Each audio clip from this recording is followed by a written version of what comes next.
Domestic violence is a crime that is so frightening for the entire family, because you see, it wasn't just about the spouse and the mom. It was about the children having to witness all of that. So they run away from the situation. They go to this organization, to this organization, to this one, throughout this area, and still received no help. Yet they were re-victimized every time that they had to tell their story. Finally, they came to Wesley House, where we're putting the Family Justice Center together with our community of agencies, where all of us work together to provide the needs of a victim and for their entire family. It makes all the difference in the world in the healing. A victim can go up to 16 places, depending on where they first disclose, to have to tell their story.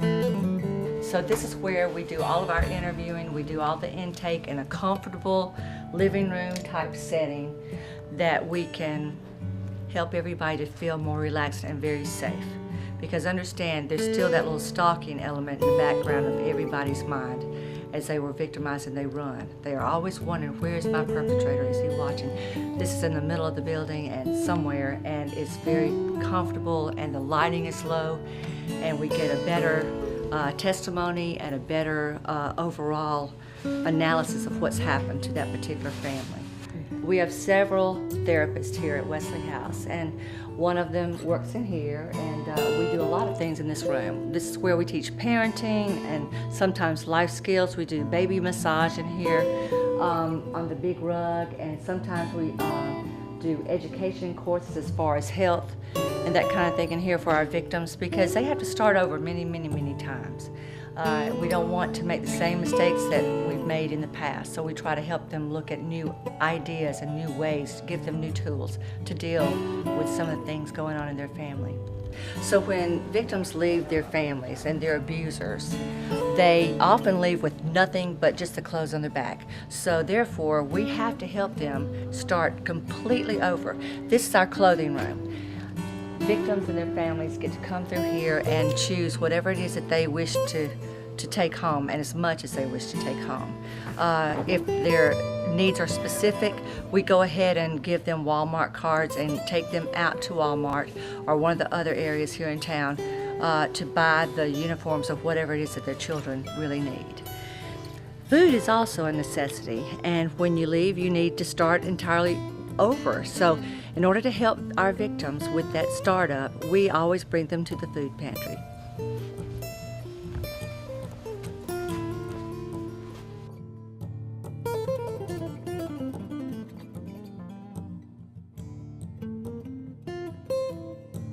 So this is one of the private rooms here. This is our restroom. It's equipped with a shower and tub and anything that people need coming from a victimization, that they can get clean and feel better about themselves.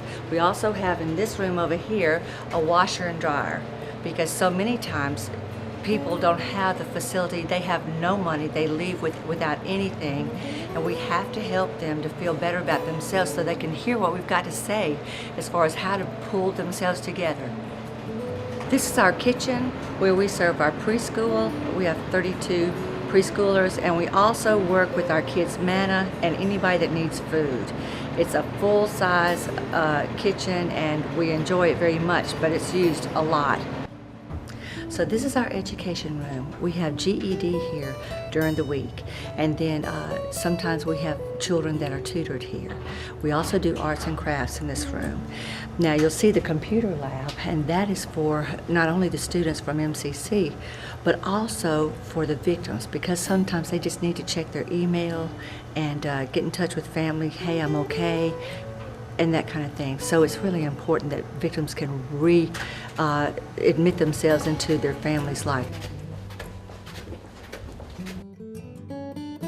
So this is our forensic interview room, and this is where we bring the children, and we can show you that we've got microphones here, a phone that goes directly across the hall to a monitoring system, cameras there. We tell the children about this right up front. We want them to understand how it is that they're going to be interviewed, and they can stop at any time. We're a child first here at Wesley House.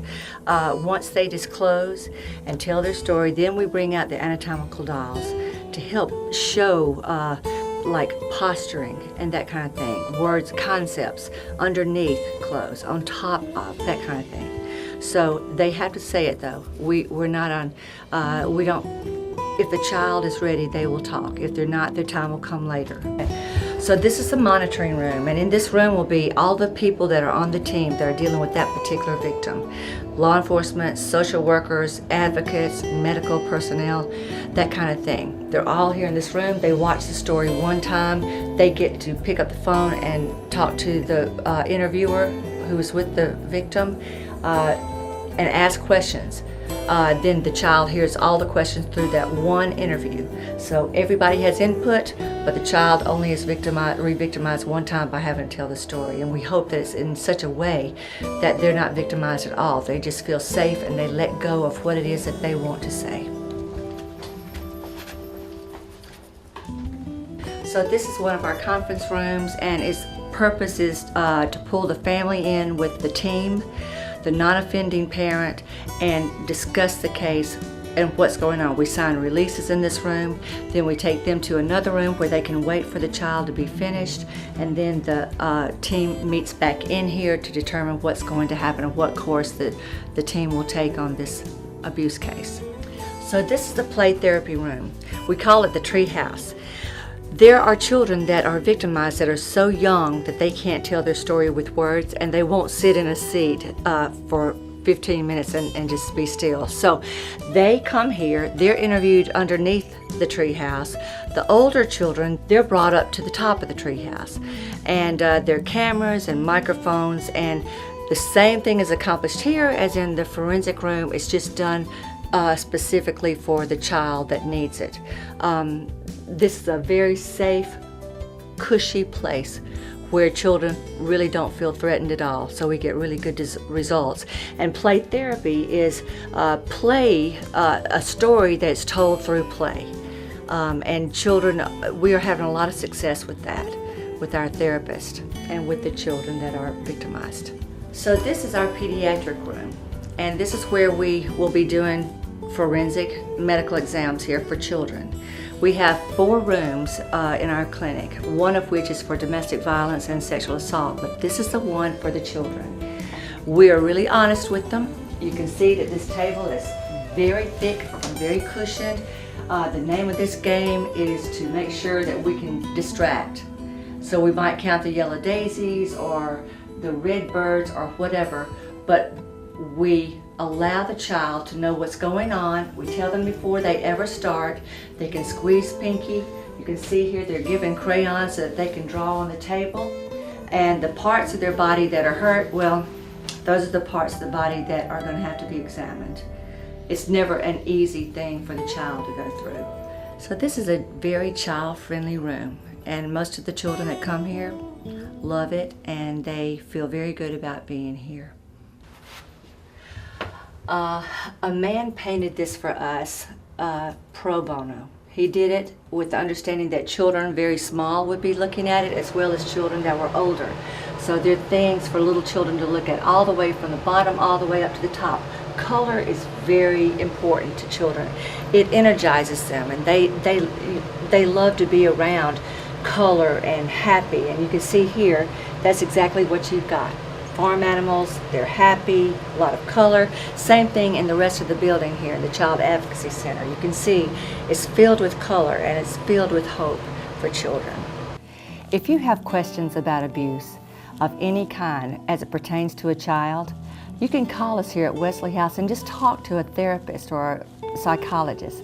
The number during the day, our weekly hours, is 601-485-4736.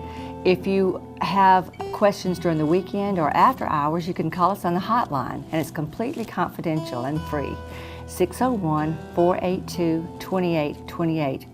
Now, if you'd like to learn more about what's going on here at this center, you can always go online and look at our website at www.wesleyhousemeridian.org.